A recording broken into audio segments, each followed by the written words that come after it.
Welcome to the Faith-Based Christian Channel. Jesus asked, "Can ye not discern the signs of the times?" Subscribe to the Faith-Based Christian Channel today. All right, let's dive right in. I want you to think about something for a second. All the chaos we see in the world today. What if it's not just random? What if it's actually the sound of an ancient prophetic clock ticking away toward a very specific moment in time? So the source material we're looking at really makes you ask this huge question. Are all these massive shifts we're living through, in politics, in technology, in our society, are they just a series of historical accidents? Or could they be part of a much older story, an unfolding timeline? Let's take a look at the evidence it lays out. Okay, so the whole argument from this source is really built on this one verse from the book of Matthew. And the key phrase here is signs of the times. Now this is really interesting. The original Greek word used for times is kairos. And that doesn't just mean time on a clock like TikTok. It means a specific appointed season, a set moment. And the source's claim is that we are living in one of those kairos moments right now. So what's the first big sign? The first major tick on this prophetic clock? Well, according to the source, it's a massive geopolitical event that it actually calls a modern-day miracle, the rebirth of the nation of Israel. Just take a look at this timeline. It's pretty staggering. After 70 AD, the Jewish people were scattered across the globe for nearly 2,000 years. Now, the source points out a really critical historical fact here. Most people groups, when they lose their homeland, completely assimilate within about 5 generations. But that didn't happen.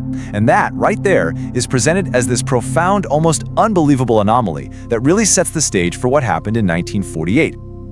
So you might be asking, okay, where's the prophetic link here?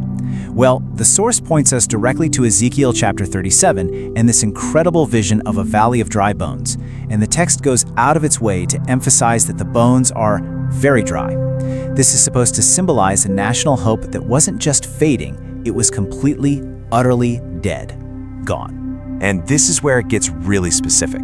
The source's interpretation breaks this down into a two-stage restoration. Stage 1, that's the physical part, the bones rattling and coming together. The source argues this was fulfilled by all the political, secular, non-religious movements that ultimately led to the creation of Israel in 1948. But that's only step 1. Stage 2 is the spiritual part, the breath entering those bodies. This is seen as a spiritual awakening that the source believes is actually starting to happen right now. Okay, let's move on to the second sign. This one builds on the first, but it shifts gears completely, from geopolitics to technology. The argument here is that our whole world has, accelerated, sped up to a prophetic speed, making things possible today that were literally unimaginable for most of human history. And where does this idea come from? It's rooted in the book of Daniel. For hundreds of years, people looked at this verse and thought, oh, it's a metaphor. But the source we're looking at says, hold on. What if we read this literally, through a 21st century lens? And when you do that, 2 very specific predictions jump out: a revolution in how we travel and an explosion in the amount of information available to us. Think about that first part. Run to and fro. For thousands and thousands of years, the fastest a person could travel was on the back of a horse. That's it. And then, boom, in what is just a blink of an eye in the grand scheme of history, we get this. That leap is just unprecedented. And to put some numbers on it, the source points out that in 2019 alone, just 1 year, airlines carried 4.5 billion passengers. That's more than half the population of the entire planet. The argument is that this constant mass movement of people all over the globe is a literal fulfillment of that running to and fro prophecy. And that brings us to the second half of that verse. Knowledge shall be increased. You can probably guess where this is going. The source connects this directly to our modern information age. Think about it. It cites these incredible estimates that human knowledge isn't doubling every few decades anymore. It might be doubling every 12 hours. This is the world we live in, and the source says this environment is prophetically significant. All right, so we've looked at geopolitics and technology. The third and final sign shifts focus again. This time, it's not about the external world, but our internal world, the human condition.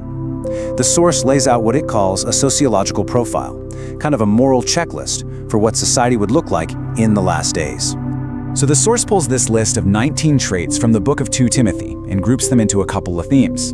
The first one it identifies is what it calls a culture of self. The idea here is that things like being lovers of their own selves or lovers of pleasure more than lovers of God, well, they aren't just about individual people having flaws. They're signs of a much bigger societal shift toward narcissism and hedonism. The source is really suggesting that our whole cultural priority is flipped, where things like personal gratification and self-image, being boasters and proud, have become the main goal. And the second theme it pulls from that list is a culture of collapse. And this really describes a breakdown of the basic glue that holds society together. You see traits like disobedient to parents, without natural affection, or being truce breakers, which basically means people who won't compromise or keep their word. These are all presented as symptoms of a society where trust and the moral foundation are just eroding away. The source connects these dots, basically saying that when stuff like family loyalty and basic empathy start to go, the whole fabric of our community starts to unravel. But out of all those traits, the source really zooms in on one as being maybe the most telling, and it's this: having a form of godliness, but denying the power thereof. The interpretation offered here is that this is describing a society where spirituality becomes just a performance. It looks religious on the outside, but on the inside, there's no real life-changing power. So, wow, we have a nation reborn, a world that's sped up beyond belief, and a major shift in our moral character. What are we supposed to do with all of that? How does the source suggest we put these three very different puzzle pieces together? And this is really the crucial point the source makes. It's not about looking at any one of these signs by itself. It's about the fact that they are all converging, happening at the same time. You've got the geopolitical miracle, the technological explosion, and the sociological shift. The argument is that seeing all three of these things happening at once, that's the key to reading this prophetic clock. So, what's the bottom line here? What's the big takeaway? Well, the source is really insistent on this point. The purpose of seeing these signs isn't to scare anyone or just to satisfy our curiosity about what's next. No, it says the whole point is to encourage a state of, well, vigilance and readiness, right here, right now.